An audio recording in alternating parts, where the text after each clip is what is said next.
I lived only 10 minutes away, close enough to help but far enough to give them privacy. At least that's what I believed. 2 weeks after I vanished from their lives, I received a call from an unknown number. It was Owen's school secretary.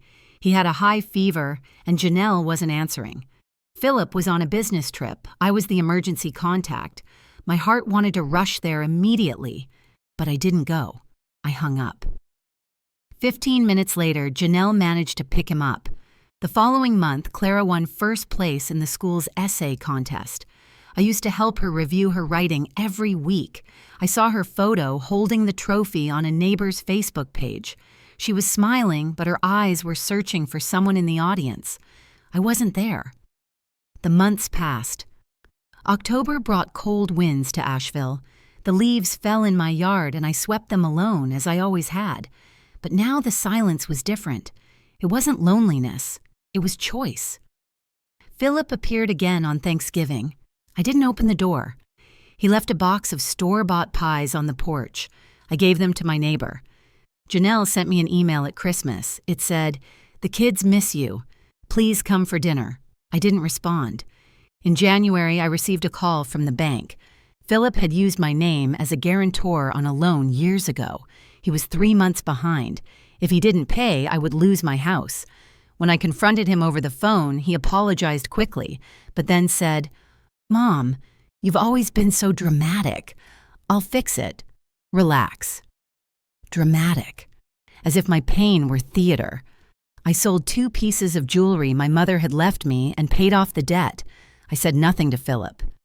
In late February, I ran into Janelle at the supermarket. She pretended not to see me, but Clara was with her.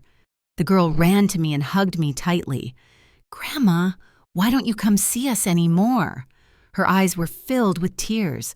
Janelle pulled her by the arm and said softly, "Come on, Clara. Don't bother Grandma." Bother. As if my presence were a burden. I began attending a support group for widows at the local church. There, I met another Beatrice, 71, who had been rejected by her daughter after refusing to lend money for a dubious business venture. And Ruth, 64, whose son stopped speaking to her because she didn't approve of his marriage. I realized my pain wasn't unique, but that didn't make it any smaller. In March, Philip called. His voice sounded strange. He said Janelle was pregnant again. They wanted me to come back. They needed help with the children. I waited. I let the silence grow between us. "Mom?" he called. "No," I said, and hung up. 2 weeks later, Owen showed up alone at my door. He had walked almost 2 miles. He was wearing his dirty school uniform. "Grandma, I miss you. Please come home." My heart broke again, but I said, "Owen, I love you. But home isn't there anymore. Do you understand?" He started crying. I called Philip to pick him up. I didn't invite them in. In April, I discovered through Ruth, who worked at the hospital, that Janelle had complications in her pregnancy. She was on bed rest. Philip was desperate, trying to balance work and taking care of the children. He had called my old line 5 times. My first instinct was to go help. But then I remembered. Too much trouble. I stayed where I was. In early May, I received a letter written by Clara. It said, "Dear Grandma, Mom says you're angry with us. Dad says it's complicated, but I just wanted you to let you know that I still love you. You're the best grandma in the world." I cried for hours, but I didn't respond. At the end of May, I received a call from Beatrice from my support group. She was breathless. "Beatrice, you need to come to the hospital. Philip was in a car accident. Nothing serious, but he's asking for you." My entire body trembled. I grabbed my keys and drove to the hospital in 10 minutes. I found Philip in the emergency room with a broken arm and cuts on his face. Janelle was beside him, pale and tired. When he saw me, Philip started crying. They weren't tears of physical pain. They were something much deeper. "Mom, I'm so sorry, so sorry." I sat next to him. I didn't say anything. I just held his hand. That night, Janelle and I talked for the first time in months. She told me she was exhausted, that she felt alone, that she said I was too much trouble because she was jealous of how the children loved me, of how I was needed. I never had a present mother, she said. "And when I saw how you were with them, I realized everything I had missed. So I pushed you away." It was a confession, not an excuse, but it was honest. A week later, Philip came to my house, alone. He brought me an old box. Inside were letters, dozens of letters I had written to him over the years, from when he was a child until college, letters of encouragement, letters of love, letters he never answered but kept them all. "I never knew how to thank you properly, Faz," he said, "but these letters saved me. In every difficult moment, I would read one and keep going." It was the first time he acknowledged the weight of what I had carried alone. In June, I agreed to return for Sunday lunches, but with conditions. I would not be called only when they needed a babysitter. I would not be treated as an obligation. I would be respected, or I wouldn't come back. They agreed. At the first lunch, Owen gave me a drawing. It was me, him, and Clara in the park. Underneath was written, "Family is who stays, even when it hurts." He was 11 years old, but he understood everything. Throughout July, things slowly improved. Janelle started including me in small decisions. Philip would call to talk, not just to ask for favors. Clara brought her essays back for me to review. In August, Janelle gave birth to a baby girl. They named her Rose, and they asked me to be the godmother. I held that child in my arms and felt something I hadn't felt in months. It wasn't complete forgiveness, but it was peace. In September, on a quiet afternoon in the yard, while the cicadas sang and the wind moved the leaves, Janelle sat beside me. She held my hand and said, "Thank you for not giving up on us, even when we deserved it." I looked at her. "I did give up for a while. I needed to." She nodded. "And we deserved it. But you came back." That night, I found an old letter at the bottom of my drawer. It was from Robert, written weeks before he died. He never had a chance to give it to me. The letter said, "Beatrice, if something happens to me, promise that you'll live for yourself too, not just for Philip, not just for others. You deserve to be more than useful. You deserve to be loved for who you are, not for what you do." I had spent 50 years being useful, and I almost lost myself in it. Now, sitting on the porch with a cup of tea, watching the sun set over the Asheville Mountains, I understand. I didn't disappear from their lives because I was cruel. I disappeared because I needed to find myself. And when I came back, it was on my terms. Beatrice, 67 years old, no longer too much trouble, just human and free. Do you ever wonder what your family would do if you suddenly stepped away? What truths might be revealed in your absence? The morning after I found Robert's letter, I woke up with a clarity I hadn't felt in years.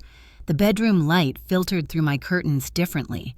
The house creaked with familiar sounds, but now they felt like a conversation rather than background noise. For the first time in decades, I wasn't rushing to be somewhere, to help someone, to fill a need that wasn't my own. I made coffee slowly, savoring the ritual. The ceramic mug warmed my hands as I walked to the porch and sat in my rocking chair. My neighbor Martha waved from her garden. We'd lived next door to each other for 23 years, but I realized I barely knew her, beyond polite greetings. "Beautiful morning, isn't it?" she called out. "It is," I replied, and meant it. Martha set down her gardening shears and walked over to my fence. She was 72, with silver hair always neatly pinned up. "Haven't seen your grandkids around lately. Everything okay?" I took a sip of coffee before answering. "We're finding our way back to each other, on new terms." She nodded, understanding in her eyes. "My daughter didn't speak to me for 3 years after I refused to give her money for that husband of hers. Best thing I ever did, standing my ground." I leaned forward. "How did you manage? The silence?" "Filled it with my own voice," she said simply. "Started painting again, joined a book club, made friends who chose me first, not as an afterthought." She smiled. "When she finally came back, I was a whole person, not just her mother." That conversation stayed with me as I drove to the community center later that morning. I'd seen a flyer for a pottery class weeks ago, but had dismissed it. What would Philip and Janelle think if I wasn't available whenever they called. Now, that thought made me smile as I signed my name on the registration form. The instructor, David, was younger than me by at least 15 years, with kind eyes and patient hands. "Have you worked with clay before, Beatrice?" "Not since high school," I admitted, "and even then I was terrible." He laughed.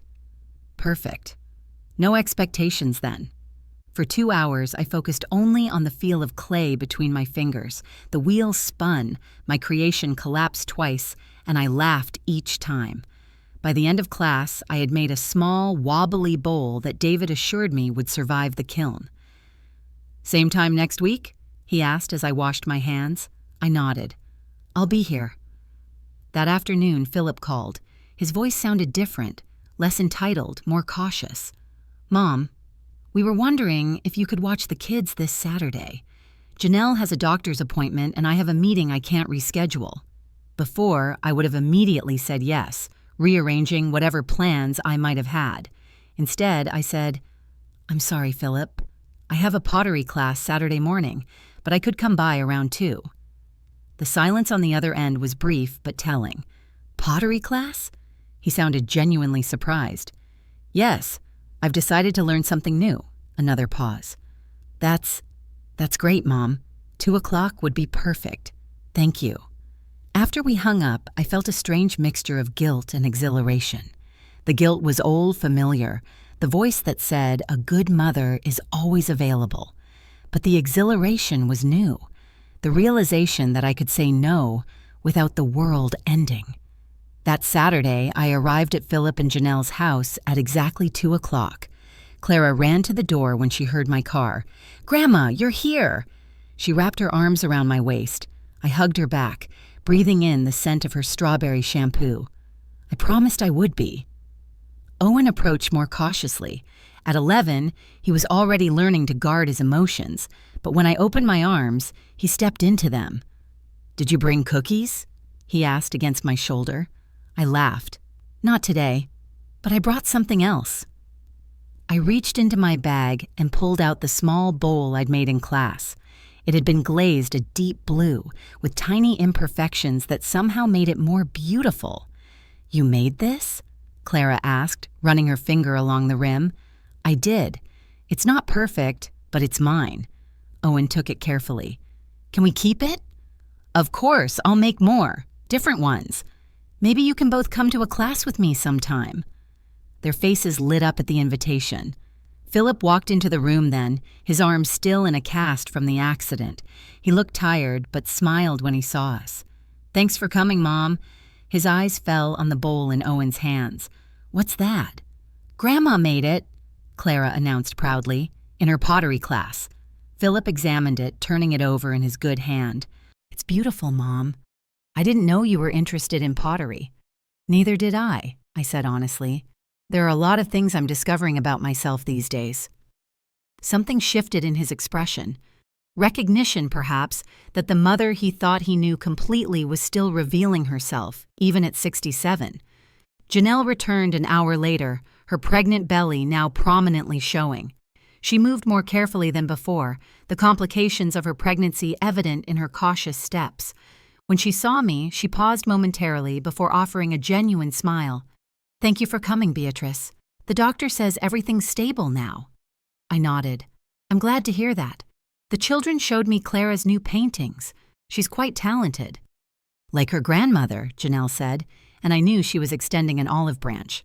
We sat in the kitchen while the children played in the living room. Philip made tea, moving awkwardly with his cast. The silence between the three of us wasn't comfortable yet, but it wasn't hostile either. "We've been thinking," Philip finally said, exchanging a look with Janelle. "After the baby comes, we might need more help, not just occasional babysitting, but more regular support." I took a sip of tea, letting the warmth spread through me before answering. "What kind of support are you thinking of?" Janelle fidgeted with her cup. "We were wondering if you'd consider moving in with us. Temporarily, just until I'm back on my feet." The old Beatrice would have jumped at this opportunity, to be needed, to be central to their lives again, but I wasn't that Beatrice anymore.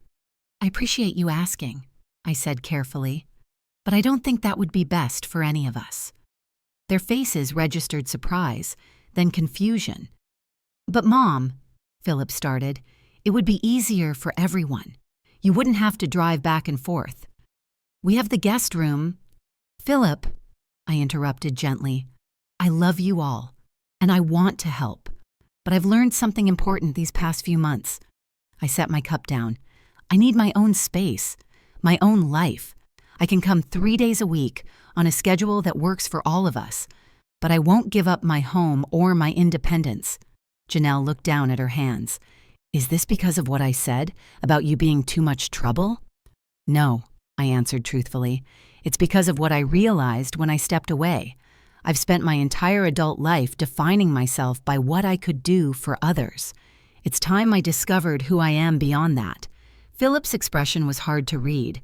Disappointment, certainly, but also something else. Perhaps respect. 3 days a week," he finally said. "We can work with that." As I drove home that evening, the setting sun painted the Blue Ridge Mountains in shades of gold and purple. I thought about how different this conversation would have been 6 months ago, how I would have agreed immediately, putting my needs last as I always had. The next morning, I woke to the sound of rain against my bedroom window. Sunday stretched before me with no obligations, no expectations. I made a pot of tea and settled in my reading chair with a novel I'd been meaning to start for months. The phone rang twice, but I let it go to voicemail. This day was mine. Around noon, there was a knock at my door. I wasn't expecting anyone, and for a moment I considered not answering, but curiosity won out. Ruth from my support group stood on my porch, holding a covered dish and looking apologetic. "I'm sorry to drop by unannounced," she said, pushing her rain-dampened hair from her face. "I made too much lasagna and thought you might like some."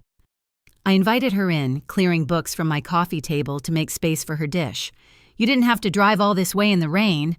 She shrugged, removing her wet coat. "Truth is, I needed to get out of the house. My son called last night." "The one who stopped speaking to you?" "The very same." She sat on my couch, her hands twisting in her lap. "He and that wife are getting divorced. Suddenly he remembers he has a mother." I poured her a cup of tea. "And how do you feel about that?" "Conflicted," she admitted. "Part of me wants to welcome him back with open arms. The other part wants him to understand what these 3 years of silence did to me." I nodded, understanding completely. "What will you do?" "I don't know yet, but I'm not rushing to answer." She looked around my living room, noticing the pottery books on the table, the half-finished painting on an easel in the corner. "You've been busy." "Finding myself," I said with a small smile. "It's harder than it sounds," Ruth laughed. "Isn't that the truth? We spend decades being someone's mother, someone's wife. When they step away, it's like looking in a mirror and seeing a stranger."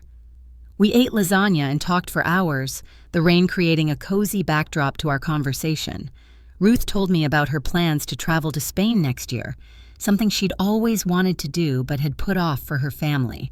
I showed her my pottery attempts and the community college catalog where I'd circled a creative writing course. When she left, the rain had stopped, and a rainbow arched over the mountains. I stood on my porch, watching her car disappear down the road, feeling a new kind of contentment. I had spent so many years fearing loneliness, never realizing there was a difference between being alone and being lonely. The next few weeks settled into a new rhythm. I spent Mondays, Wednesdays, and Fridays with Philip and Janelle, helping with the children and household tasks. The other days were mine, for pottery class, for coffee with Martha or Ruth, for quiet mornings with books and birdsong. One Wednesday in late June, I arrived at Philip's house to find him alone with the children. Janelle had been admitted to the hospital the night before with early contractions. "The doctor says it's just a precaution," he explained, dark circles under his eyes betraying his worry. "But she'll need to stay for observation for a couple of days." I took charge of the children while Philip showered and changed to return to the hospital. Before he left, he paused at the door, looking uncertain. "Mom, I don't know what we would do without you." The words hung between us, weighted with our complicated history. You'd figure it out, I said, not unkindly, but I'm glad you don't have to. He nodded, understanding what I wasn't saying, that my presence was a choice now, not an obligation. That love freely given was different from love expected or demanded. That night, after the children were asleep, I sat in Philip and Janelle's living room, looking at family photos on the wall. There I was, younger, holding baby Philip. There was Robert, his arm around me, his smile frozen in time. There were newer photos, Philip and Janelle's wedding, Owen's birth, Clara's first day of school, and empty spaces where future memories would hang. I touched the frame of a photo taken at Clara's 5th birthday. My face looked tired, but I was smiling. I remembered that day, how I'd spent hours decorating, cooking, making sure everything was perfect, how Janelle had rearranged everything when I wasn't looking, how I'd swallowed my hurt because that's what mothers do, or at least that's what I thought mothers did. The house phone rang, startling me from my memories. It was Philip calling from the hospital. "The contractions have stopped," he said, relief evident in his voice. "They want to keep her another day, but the doctor says everything looks good." "That's wonderful news," I said. "The children are fine. Owen finished his science project, and Clara is excited to show you her new drawing in the morning." "Mom," Philip's voice softened, "thank you, not just for today, for coming back to us, even after I was too much trouble," I finished for him. His silence spoke volumes. "Philip, I didn't come back because I forgave you. I came back because I forgave myself." "Forgave yourself?" He sounded confused. "For what?" "For believing that my worth was tied to how much you needed me. For making myself small so you could feel big. For forgetting that I matter too." I heard him exhale slowly. "I never meant to make you feel that way." "I know, but you did, and I let you." I looked at the photos on the wall again, seeing them with new eyes. "We're building something different now, something better, I hope." "We are," he agreed quietly. "Get some rest, Mom. I'll be home in the morning." I slept in the guest room that night, surrounded by the sounds of a house that wasn't mine.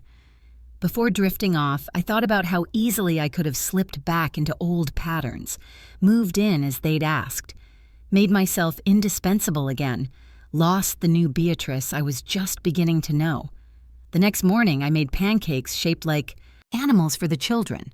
Owen requested an elephant, which collapsed into an unrecognizable blob that made us all laugh. Clara wanted a butterfly and clapped with delight when I managed a passable attempt. "You're getting better at making things, Grandma," she said, pouring too much syrup on her plate. "Practice," I told her, wiping up the sticky overflow, and not being afraid to make mistakes. "Is that why you go to pottery class? To practice making mistakes?" Owen asked, his mouth full of pancake. I smiled at his unintentional wisdom. "In a way, yes. Each mistake teaches me something new." Philip returned mid-morning, looking exhausted but relieved. "Janelle's doing much better. They'll release her tomorrow if everything stays stable."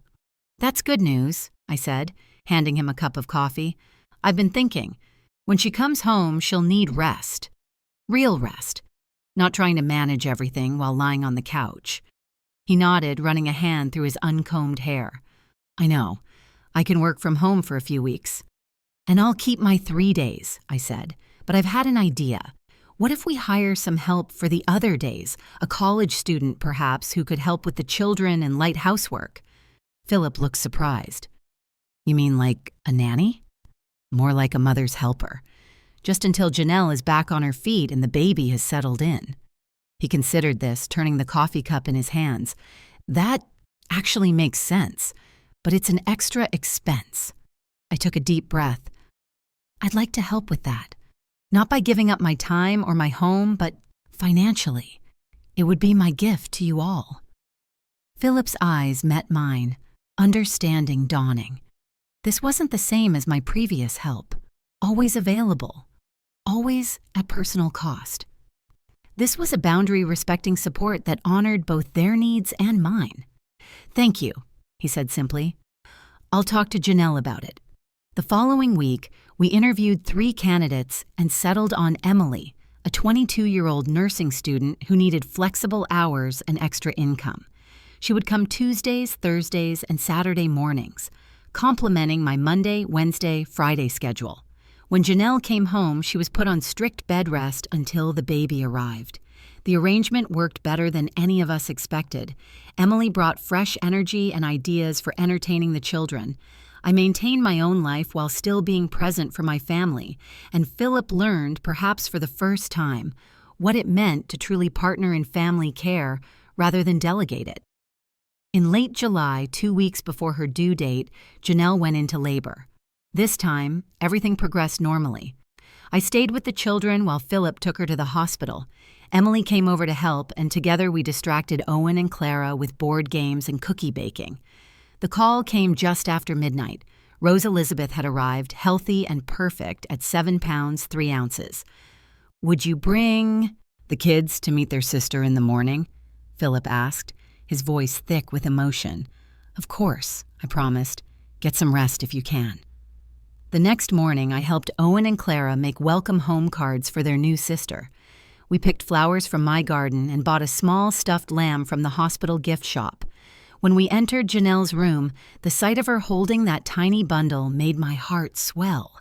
"Come meet Rose," she said to the children, who approached the bed cautiously. I stood back, giving them space for this moment. Philip caught my eye and motioned me closer. "Mom, we want you to be the first to hold her after us and the kids." I hadn't expected this honor. With trembling hands, I took the newborn, marveling at how something so small could contain so much possibility. Rose's eyes opened briefly, dark blue, unfocused, before closing again in sleep. "She's perfect," I whispered. Janelle reached for my hand. "We want to ask you something. Would you be her godmother?" The question caught me off guard. In our family, godparents weren't just ceremonial roles. They were promises of guidance, of presence, of unconditional love. "Are you sure?" I asked, looking from Janelle to Philip. "Very sure," Philip said. "The past year has taught us a lot. About taking people for granted, about the difference between convenience and love." He took a breath. "We want Rose to know the woman you've become, not just the grandmother who bakes cookies, but the woman who had the courage to walk away when she wasn't valued, and the grace to come back on her own terms." Tears filled my eyes as I looked down at Rose's peaceful face. Then yes, I would be honored. The christening was held in September, when Rose was 6 weeks old.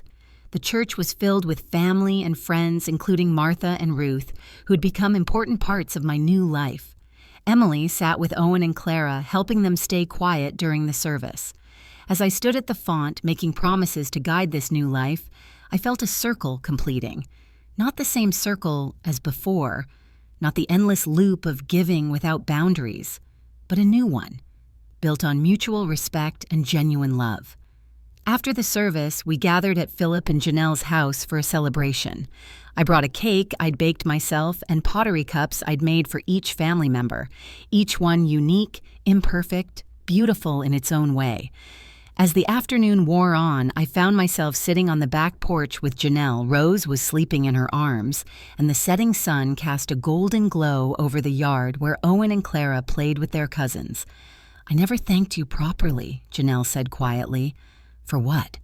"For coming back, for giving us another chance."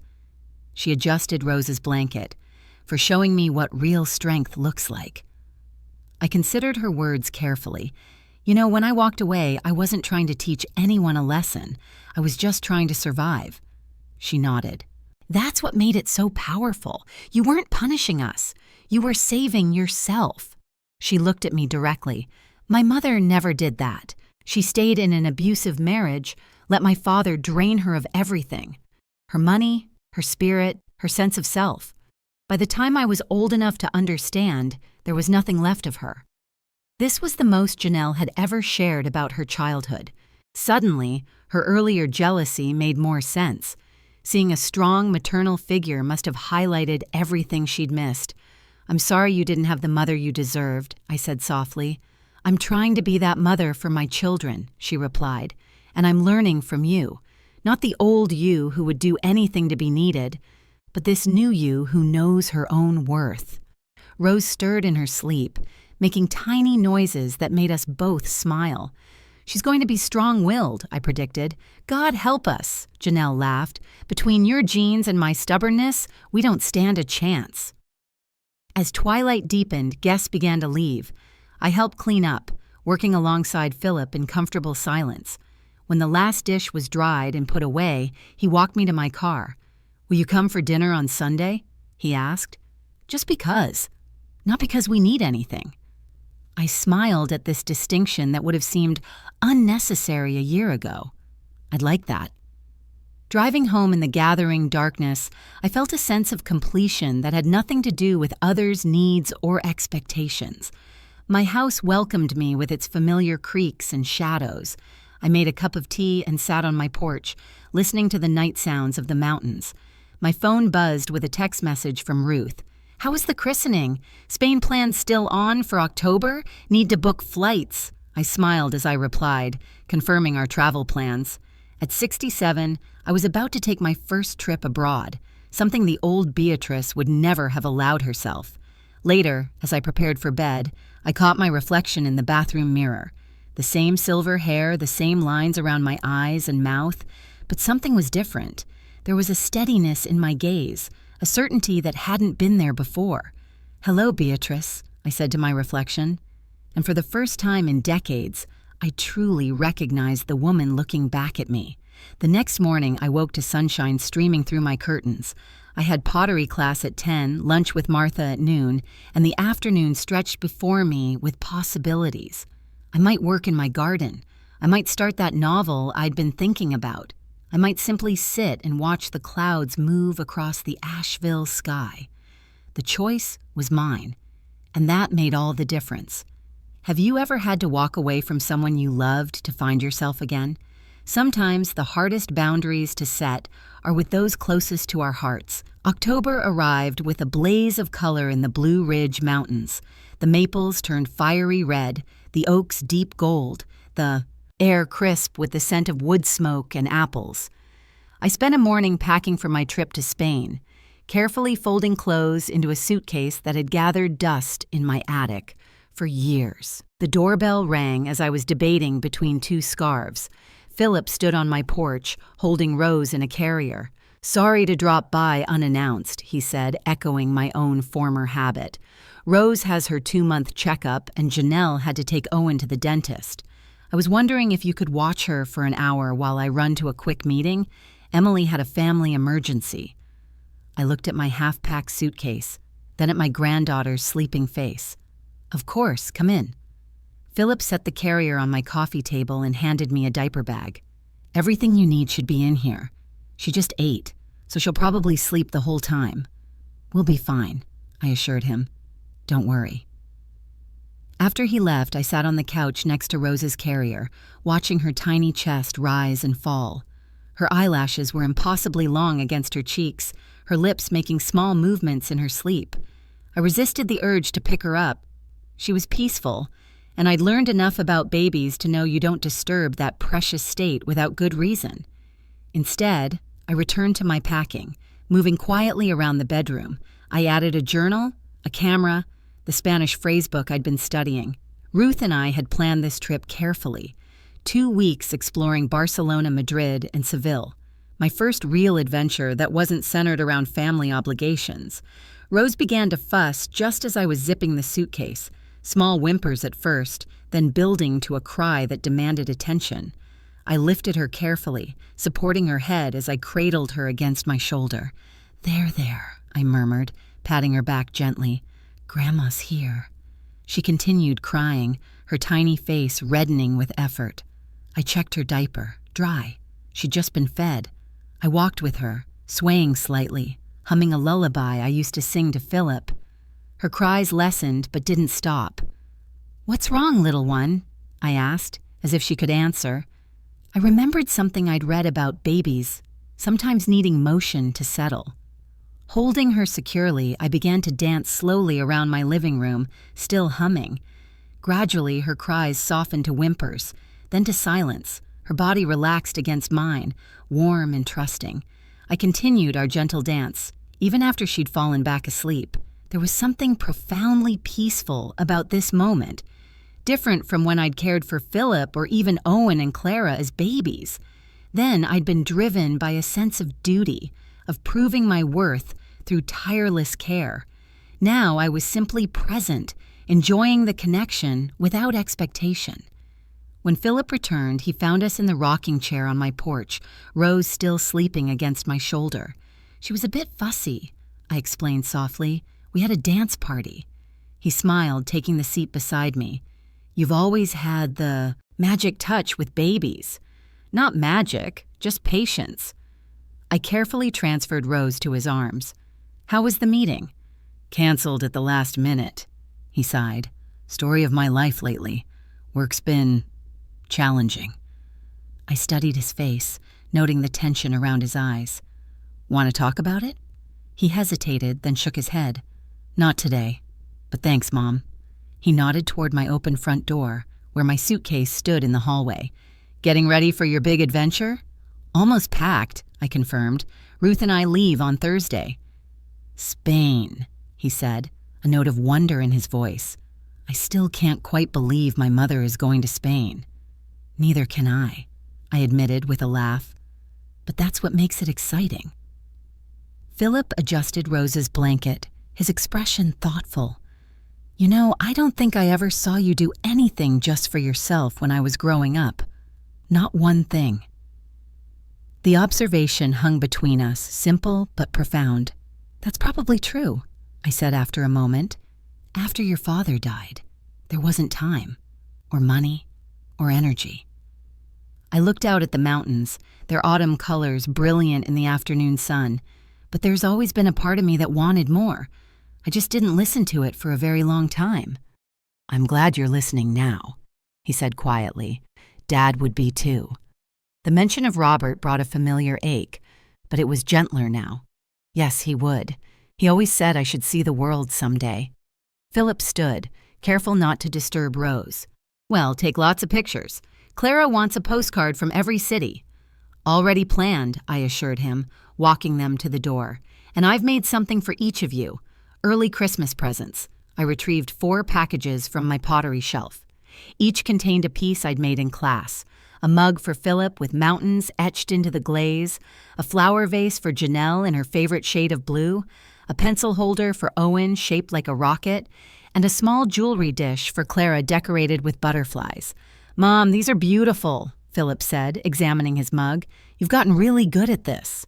Practice, I said simply, and not being afraid to start over when something doesn't work out. After they left, I finished packing, adding the final items to my suitcase. That evening, Martha came over with a travel adapter she'd bought for me and a guidebook to Spanish art museums. You're going to have the time of your life, she predicted, helping herself to tea from my kitchen as if it were her own. Our friendship had deepened over the months, comfortable and uncomplicated. Ruth told me you're staying in an apartment with a view of the Sagrada Familia. If the listing is accurate, I confirmed. I can hardly believe it's really happening. Martha settled into my reading chair, tucking her feet under her. At 72, she moved with the ease of someone who'd never stopped being active. You know what I love about you, Beatrice? You don't just talk about making changes. You do it. I smiled at the compliment. It doesn't always feel that way. Sometimes I think I wasted decades being afraid to put myself first. But you're not wasting now, she pointed out. That's what matters. Later, after Martha had gone home, I sat on my porch watching the stars appear one by one. The mountain air was turning colder, promising frost by morning. I wrapped a blanket around my shoulders, not ready to go inside just yet. My phone buzzed with a text from Janelle. Rose missed her grandma dance. She's been fussy all evening. Thank you for today and for the beautiful vase. It's perfect. I smiled, typing back. My pleasure. Try swaying while humming deep in your chest. She likes the vibration. 3 dots appeared, then, will do. Philip told me about your trip. Have a wonderful time. You deserve it. You deserve it. 3 simple words that I would have dismissed not so long ago. Now I let them sink in, acknowledging their truth. I did deserve this adventure, this joy, this life I was reclaiming. The night before my departure, I couldn't sleep. Excitement and a touch of anxiety kept my mind racing. What if I got lost in Barcelona? What if my rudimentary Spanish failed me? What if something happened to Philip or the children while I was gone? I made myself a cup of chamomile tea and sat at my kitchen table, watching the clock tick toward midnight. On an impulse, I took out a piece of paper and began to write. Dear Philip, by the time you read this, I'll be somewhere over the Atlantic, heading toward a dream I've deferred for too long. I want you to know that I love you, have always loved you, will always love you. But I'm learning that love doesn't mean erasing myself. For years after your father died, I thought my only purpose was to be your mother. I poured everything into that role, believing that was enough. And in many ways, it was. Watching you grow into the man you are has been the great privilege of my life. But somewhere along the way, I lost Beatrice, the woman who once painted, who loved to dance, who dreamed of seeing the world. She disappeared into Mom, and I let her go without a fight. I'm finding her again now, piece by piece, in pottery class, in new friendships, in setting boundaries, in saying no sometimes so that my yes means something, and now, in this trip.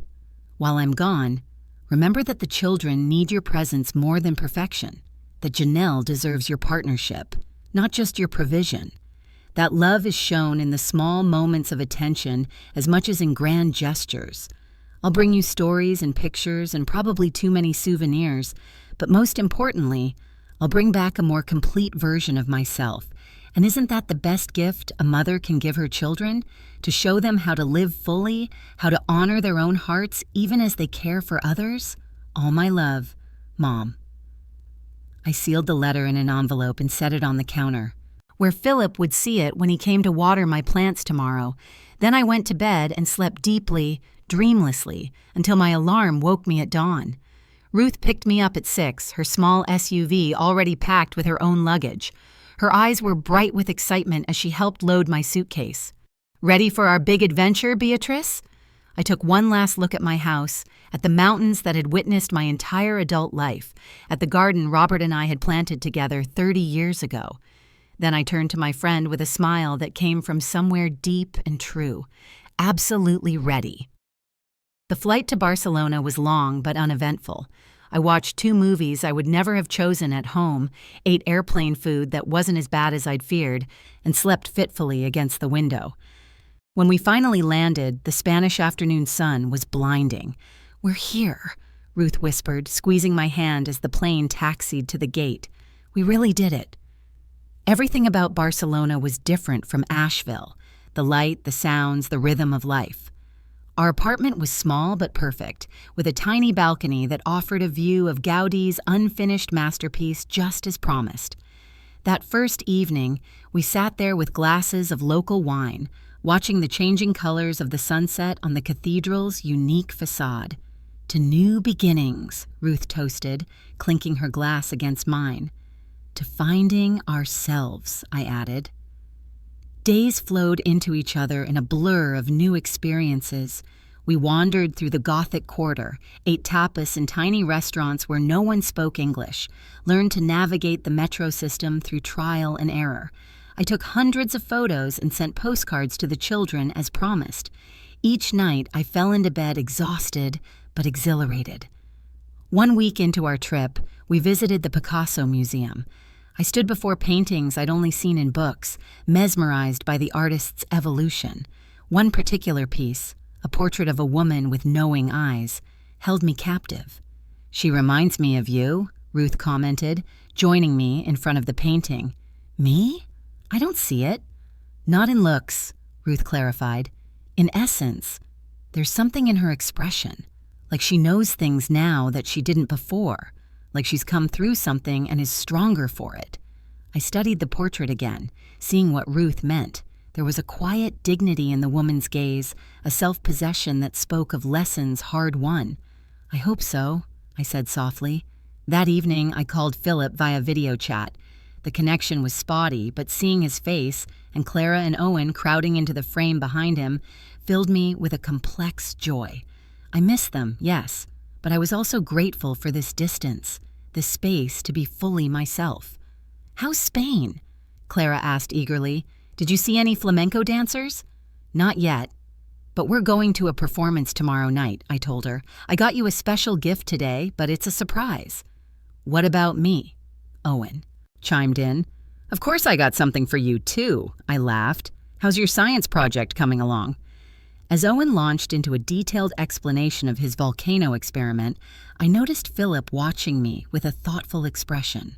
"You look different, Mom," he said when the children had run off to play. "Happy, relaxed." "I feel different," I admitted. "Being here, seeing all this beauty and history, it puts things in perspective." He nodded. "I got your letter. It made me think about a lot of things. Good things, I hope. Important things," he clarified. "About the example I'm setting for my own children. About how I want them to see me, and themselves."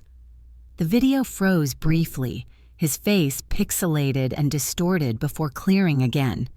"I'm proud of you, Mom," he said simply, "for doing this, for showing us all what courage looks like." His words stayed with me as Ruth and I continued our journey to Madrid and then Seville. In each city, I collected moments instead of just souvenirs: the taste of authentic paella, the sound of church bells across ancient plazas, the feeling of sun-warmed stone beneath my fingers as I touched buildings that had stood for centuries.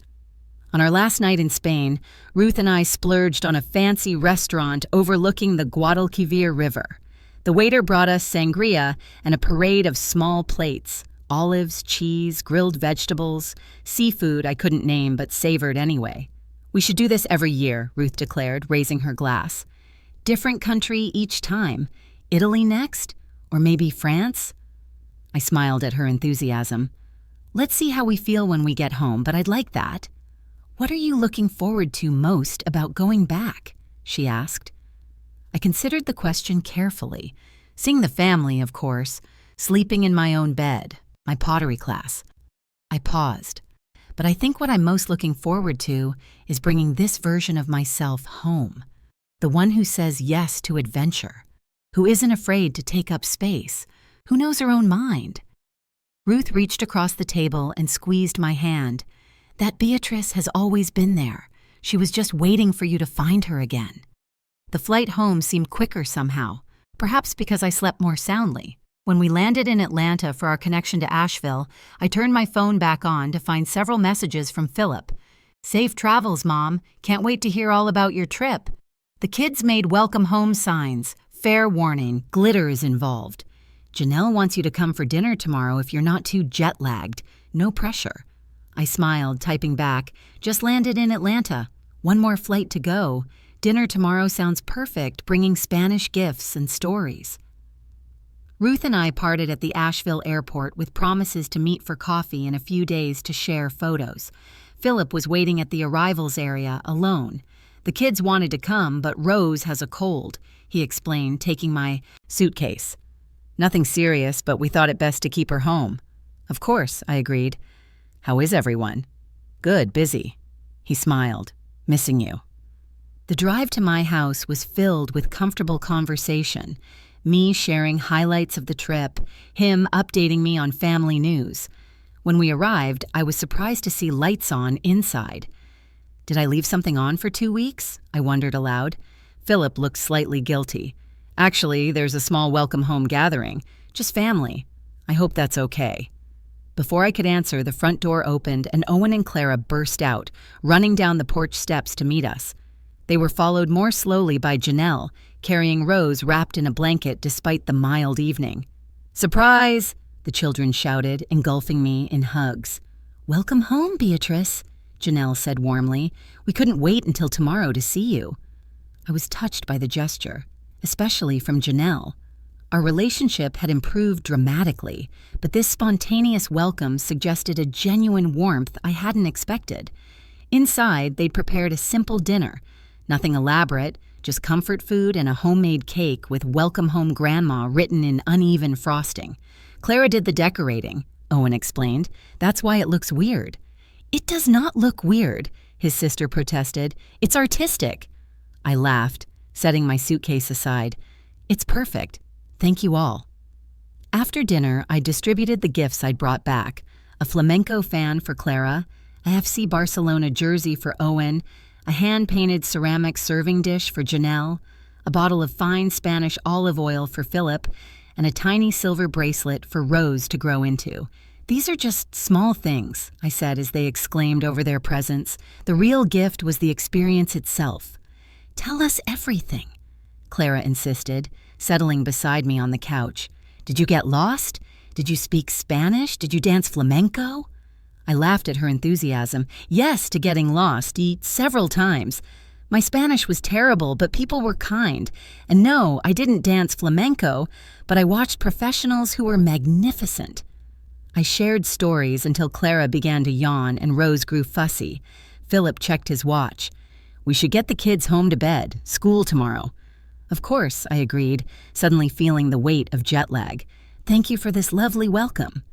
As they gathered their things, Janelle approached me with Rose in her arms. "Would you like to hold her before we go?" I took the baby, who blinked up at me with Philip's eyes. "Hello, little one. Grandma missed you." Rose made a small sound that might have been a coo, her tiny hand wrapping around my finger. "She knows you," Janelle said softly, "even after 2 weeks." "Some connections don't break with distance," I replied, thinking of Robert, of my parents long gone, of all the loves that had shaped me. After they left, I unpacked slowly, placing souvenirs and new possessions around my house: a small painting from a street artist in Barcelona, a ceramic tile from Seville, a scarf in colors I would never have chosen before this trip. Each item was a tangible reminder of the woman I was becoming. I saved unpacking my camera for last. Scrolling through the photos, I saw Spain, yes, but I also saw myself, smiling in front of the Prado Museum, laughing with Ruth over enormous ice cream cones, looking contemplative beside an ancient Roman aqueduct. In each image, I recognized myself more clearly than I had in years. The last photo was one a kind stranger had taken of Ruth and me on our final evening. We stood on a bridge over the Guadalquivir River, the lights of Seville glowing behind us. Our arms were around each other's shoulders, our faces alight with joy and something else, a quiet confidence perhaps, the certainty of women who had stopped apologizing for their existence. I set the camera aside and went to my bedroom window, looking out at the familiar outline of the Blue Ridge Mountains against the night sky.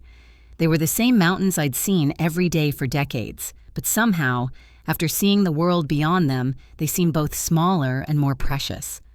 My phone buzzed with a text from Philip. "Home safe. Kids already planning what to show you at Sunday dinner. Sleep well, Mom. Love you." I typed back, "Love you too. All of you." Then I added, "Thank you for understanding that I needed this." 3 dots appeared, disappeared, appeared again. Finally, "Thank you for teaching me what it means to love yourself as well as others. It's a lesson I hope to pass on." I set the phone down, too moved to respond immediately. Outside, an owl called into the darkness, its voice echoing across the valley. I thought of all the nights I'd heard that sound and felt lonely. Tonight, it felt like a welcome home.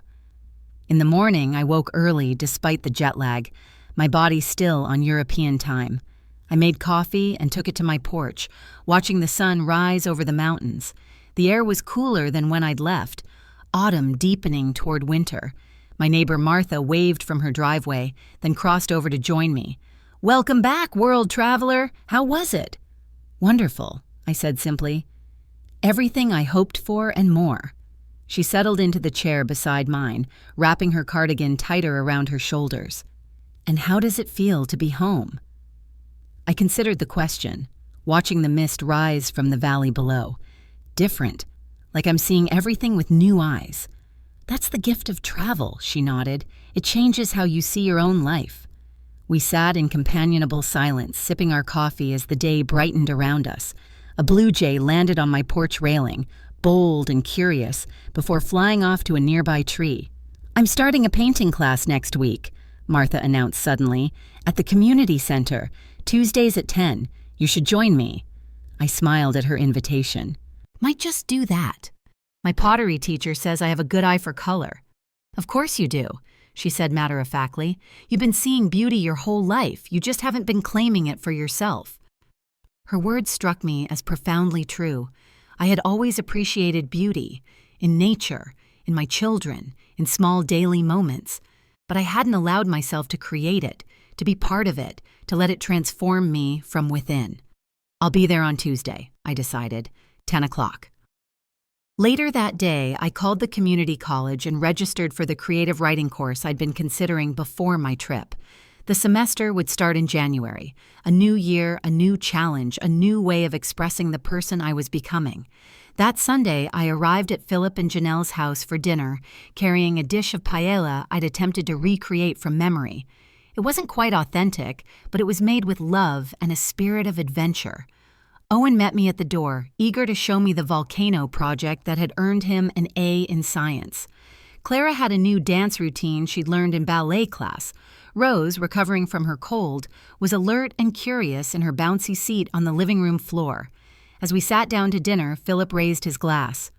"To Mom, who showed us that it's never too late to start a new chapter." "To Beatrice," Janelle added, "who taught me that strength doesn't always look like I thought it would." I felt my eyes grow moist. "To family," I responded, "the one we're born into and the one we create for ourselves." After dinner, while Philip and Janelle cleaned up, I sat on the floor with Rose, singing softly as she batted at a colorful toy. Clara joined us, leaning against my shoulder. "Grandma," she said thoughtfully, "are you different now, since your trip?" I smiled at her perceptiveness. "In some ways, yes. I learned new things about myself, but I'm still your grandma." She nodded, considering this. "I want to travel when I grow up. Like you." "You will," I assured her. "And you don't have to wait until you're my age. The world is waiting for you, Clara."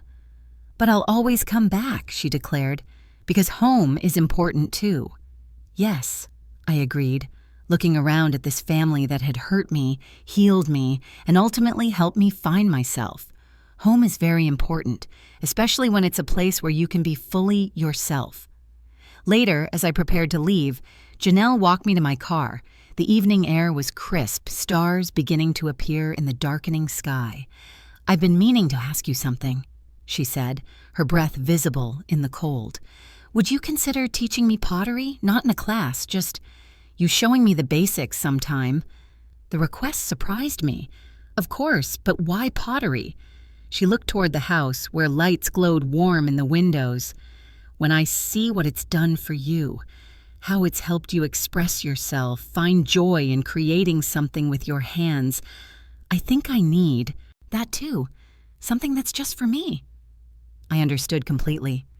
"We could start next weekend if you like. Saturday morning, the kids could come too if they want." Her smile was genuine, reaching her eyes in a way it rarely had before. "I'd like that. Thank you, Beatrice." As I drove home through the familiar streets of Asheville, I thought about how much had changed in a single year. From being too much trouble to being sought out as a teacher, a guide. From feeling invisible to being truly seen. At home, I made a cup of tea and sat at my kitchen table with a fresh notebook. On the first page, I wrote, "Things I want to do before I'm 70. The list grew quickly. Some items practical, some fanciful. All possible. Learn to paint, visit the Grand Canyon, write my life story, plant a butterfly garden, take a cooking class, see the northern lights, learn to swim properly, go to a Broadway show, make a perfect teapot in pottery class, tell my story to other women who need to hear it." This last item gave me pause. My journey from self-effacement to self-discovery wasn't unique. How many other women, mothers, grandmothers, wives, had lost themselves in caring for others? How many believed that their worth was measured only in what they gave, never in what they needed or wanted? On an impulse, I opened my laptop and began typing. Not a letter this time, but a story. My story. From the moment I heard those words, "too much trouble," to the woman sitting at this table tonight, planning her future with joy instead of fear. I wrote until midnight, the words flowing easily. It wasn't perfect prose, but it was honest. Raw in places, hopeful in others. When I finally stopped, my hands aching slightly from the unaccustomed activity, I had written nearly 20 pages. I saved the document, titled simply "Beginning Again," and closed my laptop. Tomorrow I would continue, and the day after that, until the story was complete, not just on the page, but in my life. As I prepared for bed, I caught sight of myself in the bathroom mirror, the same silver hair, the same lines around my eyes that had been there before Spain. But the woman looking back at me stood straighter, her gaze direct and clear. She had walked away when she needed to, found herself in the silence that followed, and returned on her own terms. She was no longer too much trouble. She was exactly enough. I smiled at my reflection, a silent acknowledgement of how far we'd come together, this woman and I. Then I turned out the light and went to bed, dreaming not of the past,